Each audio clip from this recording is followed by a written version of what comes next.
در زمان حاضر یعنی هنرمندان در تئاتر و در سینما به زنهای بیگانه کلمه طلاق رو میگویند.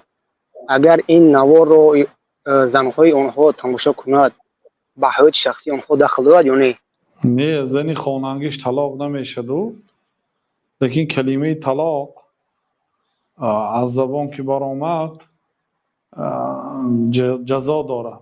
مثلا یک رئیس کارخانه یک کارگرش به جای اینکه گفت که تو کار جواب دیگر تو در کارخانه ما کار نمیکنی، به جای همین گفت که من تو را طلاق کردم، برو از کار گوید، گناهکار میشد. قاضی اگر میگن اگر همین خیر شکایت به قاضی شود، قاضی کسی که با کلمه طلاق بازی میکنه جزا میده.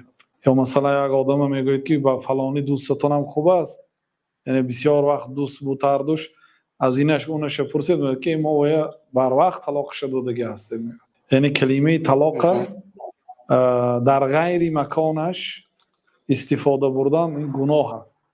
حتی به زن خودش هم کدام آدم در بالای غضب زنش طلاق میدهد یا در حالت حیض طلاق میدهد یا 3 طلاق میدهد یا 2 طلاق میدهد یا زیاده از 3 طلاق میدهد، اینا حرام است همش. این چونین دین خفت و خواب کرد امروز طلاق دادنش هم حرام است. همون وقت طلاق دادن حلال میشد که مثلا منتظر میشد اگر طلاق دادنی نیت کند، با همین زن جدا شدنی باشد، استخاره خوان، مشورت کرد، به خلاصه آمد که به همین زن جدا میشد. بعد از آن وقتی که مراتب عادت ماهانه میبیند و پاک میشد، بعدی پاک شدنش دست نرسانیده بعد یک طلاق میده. اگر غیر همین دیگر وقتا طلاق دهد، یعنی نامشروع طلاق بدعی میگن، طلاق بدعتی دهد، گناهکار میشه. زنی خودش طلاق دهد گناهکار میشه. چه جایی اینکه زنهای دیگر کس طلاق میدهد. ولی این لفظهای شریعت است، یعنی اصطلاحات شریعت است. علال خصوص کلمه طلاق که پیامبر صلی الله علیه و سلم تنگی 3 جدهن جد و هزلهن جد، 3 نفره که هزلشون هم جدی هست، جدیشون هم جدی هست.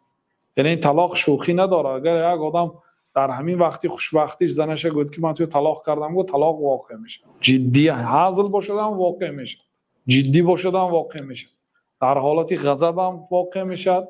حالا آدما میگن که در حالت غضب دادیم، همه در حالت غضب میدن، یعنی که واقع میشه طلاق. ببین طلاق کلمه خطرناک است برادران، احتیاط کنید. استاد در اینجا سوال همین خیلی است که در حضور زن خودش با زن بیگانه امروز ها مردم زیاد شده است کلمه طلاق گوید، این سخن را زنش هم شنود ولی صدقاً او زن بیگانه را گفته است. در این مورد استاد چی میشده باشه؟